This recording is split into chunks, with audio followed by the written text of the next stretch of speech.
এরপরে তুমি আমারে ডাক দিয়া দিবা, আমি কোরআনটাকে মাথায় নিয়ে দাঁড়াইয়া থাকবো, আর তুমি ঘুমাওয়া। স্ত্রীর পরামর্শ স্বামী মেনে নিলেন। এরপরে স্বামী ঘুমাইয়া গেল, স্ত্রী মাথায় নেয়, স্ত্রী ঘুমাইয়া গেল, স্বামী আবার মাথায় নিয়ে দাঁড়াইল। এ দুনিয়ার মানুষ হঠাৎ করে কানের মধ্যে আওয়াজ পায়, আসসালাতু খায়রুম মিনান নাওম, ঘুমের চেয়ে নামাজ ভালো, আর তুমি ঘুমাইও না, ঠিক মতো পড়িলে নামাজ জান্নাত তোমার ঠিকানা। এক আল্লাহর বান্দা আল্লাহকে এত পরিমাণে ভালোবাসেন, আল্লাহর মোহাব্বত অর্জন করার জন্য সারা দিন রাত 24 ঘন্টা চেষ্টা করে। আল্লাহর মোহাব্বত কেমনে পাওয়া যায়? এ আমার যুবক ভাই, রিক্সা চালায় ওই যুবক, ঠিকভাবে 3 বেলা খাইতে পারে না, টাকা নাই তার, কোনো গাড়ি নেই, বাড়ি নেই, ধন সম্পদের কোনো চিহ্ন তার নাই। কুড়ে ঘরের মধ্যে 2 স্বামী স্ত্রী থাকে, বসবাস করে। সকালবেলা রিক্সা নিয়ে বের হয়, আর রাত্র 10টা-11টার সময় রিক্সা চালাইয়া আসে। দিনের বেলা কোনো কিছু ভারী খাবার খাইতে পারে না, হালকা নাস্তা করে, সকালবেলা যায়, আর রাত্রবেলা তিনি চলিয়া আসেন। রাত্রবেলা আসার সময় সারাদিন রিক্সা চালাইয়া যা ইনকাম করে, ওই টাকা দিয়া রাত্রবেলা তা বাজার করে নিয়ে আসে, আর রান্না হয়। সারাদিন ওই খাবার স্ত্রী ঘরে বসিয়া খাইতে থাকে, 3 বেলা খাবার। আর তো কোনো নতুন করে বাজারও হয় না, দিনের বেলা আর কোনো রান্নাও হয় না, রাত্রবেলা রান্না হয়। সারাদিন ওইটা চলতে থাকে, সকাল আর দুপুর। আর নতুন ভাবে কোনো রান্না নাই, কোনো বাজারও নাই। আল্লাহর বান্দা 5 ওয়াক্ত নামাজ পড়ে, আল্লাহর খাঁটি বান্দা। এই আল্লাহর বান্দা একদিন রিক্সা চালাইয়া হঠাৎ করে বাজারে গেছে বাজার করার জন্য। ঘরের মধ্যে বাজার নাই, তিনি বাজার করে নিয়ে যাবে, রাত্রবেলা রান্না হবে, বিবি আর তিনি আরাম করে খাবে, সারা দিনের ক্লান্তি। এ আমার যুবক ভাই, এই যুবক বাজারে চলিয়া যাওয়ার পর তিনি কানের মধ্যে আওয়াজ পাইলেন, আল্লাহর কালাম পাওয়া যায়। আল্লাহর কালাম কি জিনিস? এটা কি হয়? এটা কেমনে হয়? এই জিনিসটা কি? যেই দিক থেকে আওয়াজ আসতেছে ওই দিকে বান্দা চলিয়া গেল। দোকানে যাইয়া বলে, ভাই আল্লাহর কালাম পাওয়া যায় নাকি? বলে, হ্যাঁ আল্লাহর কালাম পাওয়া যায়। কেন, তোমার লাগবে নাকি? বলে, দাম কিন্তু অনেক। বলে, অনেক অনেক আমি বুঝি না, তবে আমার আল্লাহর কালাম নিতে হবে, আমার ভালো লাগছে নামটা শুনে। তবে আমি জানি না আল্লাহর কালাম কেমন, আমার একটা আল্লাহর কালাম দিতে পারো নাকি? আমি রিক্সা চালাই, গরিব মানুষ, আমার পকেটে যা টাকা আছে এই টাকা আমি তোমারে সব দিয়ে দিলাম, বিনিময়ে আমার একটা আল্লাহর কালাম দিয়া দাও। দোকানদার আল্লাহর ওই প্রিয় বান্দাকে একটা আল্লাহর কালাম দিয়া দিছে। কোরআন শরীফটা নিয়ে যাইতেছে। দোকানদার ডাক দিয়া বলে, রে ভাই তুমি কোরআন শরীফ নিয়ে যাও, ঠিক আছে, তবে এটা নিচু জায়গায় রাখবা না, আল্লাহর কালাম, এটার অসম্মানী হলে আল্লাহ তাআলা কিন্তু সহ্য করতে পারবেন না। এ দুনিয়ার মানুষ, ওই আল্লাহর বান্দা যখন বাড়ির মধ্যে কোরআন নিয়ে আসলো, আল্লাহর কালাম নিয়ে আসলো, দরজার উপরে ধাক্কা দিতেছে আর বলতেছে, রে আমার ঘরের বিবি, তাড়াতাড়ি দরওয়াজা খোলো। বিবি দরওয়াজাটা খুলে দিল। ওই যুবক ভাই আমার, তিনি বিবির হাতে কোরআন শরীফটা দিলেন, প্যাকেটিং করা। বিবি ডাক দেয়া বলে, রে আমার স্বামী, বাজার কই? আপনি বাজার না নিয়ে এসে কি নিয়ে আসলেন? স্বামী ডাক দেয়া বলে, আমি আল্লাহর কালাম নিয়ে এসেছি, আমি আজকে বাজার নিয়ে আসতে পারি না, কারণ আমি বাজার করতে যাইয়া কানের মধ্যে আওয়াজ পাইলাম আল্লাহর কালাম পাওয়া যায়, আমি আল্লাহর কালাম নিয়ে এসেছি। আর দোকানদার বলে দিয়েছেন আল্লাহর কালাম নিয়ে যাও, তবে অসম্মানী যেন না হয়, উপর জায়গায় রাখবা, না হয় নিচে জায়গায় রাখলে আল্লাহ বেজার হয়ে যাবে, ধ্বংস হয়ে যাবে। স্ত্রী ডাক দেয়া বলে, রে আমার স্বামী, আমার ঘরে তো উঁচু জায়গা কোনো নাই, আমার ঘরে কোনো উঁচু জায়গা নাই, আমি কিভাবে উঁচু জায়গায় আল্লাহর কালামটা আমি রাখতে পারি বলো? বলে তাহলে এখন কি করার? কিচ্ছু করার নাই, কোরআনটা ওই দোকানদারের কাছে দিয়ে আসতে হবে, আল্লাহর কালাম। এখন তো সময় হবে না। স্বামী ডাক দিয়া বলে, এখন তো সময় নাই, রাত্র গভীর হয়ে গেছে, দোকানদার তো দোকান বন্ধ করিয়া বাসায় চলিয়া গেছে।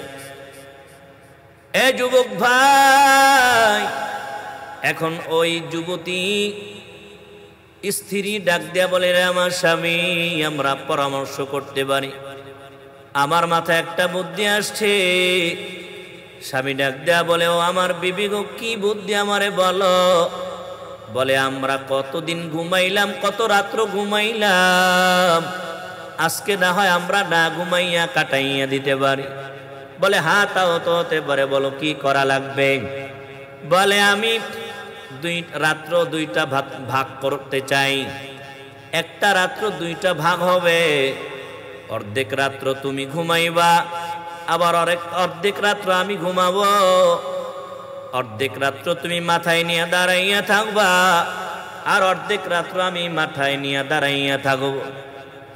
তাহলে বলো প্রথম অর্ধেক রাত্র কে দাঁড়াইয়া থাকবে?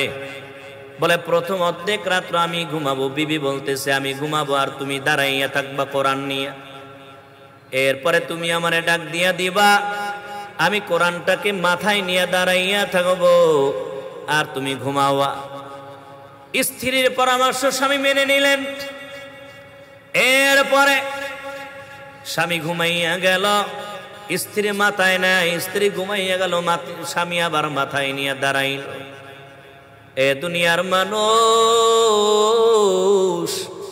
হঠাৎ করে কানের মধ্যে আওয়াজ পায়, আসসালাতু খায়রুম মিনান নাওম, ঘুমের চেয়ে নামাজ ভালো, আর তুমি ঘুমাইও না, ঠিক মতো পড়িলে নামাজ জান্নাত তোমার ঠিকানা। এ দুনিয়ার মানুষ, ওই যুবতী বোন তার স্বামীকে ডাক দিয়া বলে, ওঠো নামাজ পড়ে নাও। দুইজনে নামাজ পড়ে নিল। এরপর স্ত্রী বলতেছে, কোরআনটাকে তো আপনি দিয়ে আসবেন, তাহলে এখন আমাদের কি করণীয়? কোরআনটাকে সম্মান করে দিয়ে আসা, আপনাকে আমার বিদায় দেওয়া তবে। আপনি যে কোরআন নিয়ে আসলেন, আল্লাহর কালাম, কি নিয়ে আসলেন আমি তো জানি না, দেখলামও না, একটু দেখার দরকার। স্ত্রী কোরআনটাকে বাহির করিয়া হাত বুলাইতেছে আর পড়তেছে। স্বামী বলে, কি কি গুনগুন করে পড়ো, আমার একটু শোনাবা নাকি? বলে, হ্যাঁ অবশ্যই শোনাবো। স্ত্রী তার জবান থেকে সূরা ফাতিহা থেকে শুরু করলো, আলহামদুলিল্লাহি রাব্বিল আলামিন, আর রহমানির রহিম, মালিকি ইয়াউমিদ্দিন, ইয়্যাকা না'বুদু ওয়া ইয়্যাকা নাস্তাঈন, ইহদিনাস সিরাতাল মুস্তাকিম, সিরাতাল লাযীনা আন'আমতা আলাইহিম, গায়রিল মাগদুবি আলাইহিম ওয়ালাদ-দাল্লিন।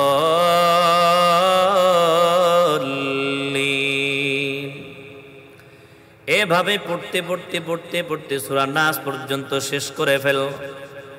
স্ত্রী কোরআনটাকে বন্ধ করার পর এরপরেও দেখে মুখের মধ্যে আওয়াজ জারি হয়ে গেল। স্ত্রী খেয়াল করতে পারল স্ত্রীর কলবের মধ্যে পুরা কোরআন সেটআপ হয়ে গিয়েছে। স্বামী আবার বলে আমার কাছে কোরআনটা দাও। স্বামী কোরআনটারে নিয়া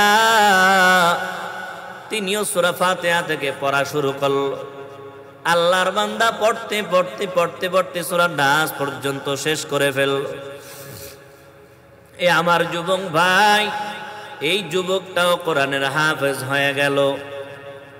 এক রাত্র মেহনত করার কারণে, একটা রাত্র আল্লাহর মোহাব্বতে না ঘুমাইয়া কোরআনের প্রতি যে ভালোবাসা দুই স্বামী স্ত্রী দেখিয়েছেন, আল্লাহ তাআলা তাদের এই মেহনত, তাদের এই মোহাব্বত, তাদের এই ভালোবাসা পছন্দ করিয়া খুশি হইয়া আল্লাহ তাআলা এক রাত্রের বিনিময়ে দুই স্বামী স্ত্রীকে কোরআনের হাফেজ হাফেজা বানিয়ে দিয়েছে। এই কালামে জিন্দা কোরআনে হাকিম হিকমতে উলায়া জালাস তো কাদিম জামিউল আলমে ফিল কোরআনে হাকিম তাকাসারাত আনহু আফআমুর রিজালে। এজন্য আমার যুবক ভাই, কোরআনের প্রতি মোহাব্বত রাখা লাগবে। কোরআনের প্রতি যদি মোহাব্বত রাখি, আল্লাহ পাক রব্বুল আলামিন আমাদের সমস্ত রাস্তা সহজ করে দিবেন। কোরআন পড়তে হবে। কোরআন না পড়লে কিন্তু আল্লাহ তাআলার সান্নিধ্য অর্জন করা যাবে না। তুমি কি মনে করেছো সামনের অবস্থা বড় কঠিন? এমন পরিস্থিতি, এমন একটা সময় চলে আসবে, তুমি কুল কিনারাও খুঁজে পাবা না, পালাবার জন্য রাস্তাও খুঁজে পাবা না। দাজ্জালি ফিতনা এমন ভাবে আক্রমণ করবে, সেই সময় দাজ্জালি ফিতনা থেকে বাঁচার জন্য এক নম্বর মেডিসিন হলো কোরআনের তেলাওয়াত। সকাল সন্ধ্যা কোরআনের তেলাওয়াত ঘরের মধ্যে চালু করে দাও, দেখবা দুনিয়ার জমিনের সমস্ত সুখী মানুষ তুমি হওয়া, কোনো অশান্তির বেড়াজাল হবে না। কোরআনের মোহাব্বত, কোরআনের তেলাওয়াত, কোরআনের ভালোবাসা যদি তুমি করতে পারো, আল্লাহ পাক রব্বুল আলামিন দেখবা এর উসিলায় তোমাকে দুনিয়ার মধ্যে সর্বশ্রেষ্ঠ শান্তিময় জিন্দেগি দান করবেন।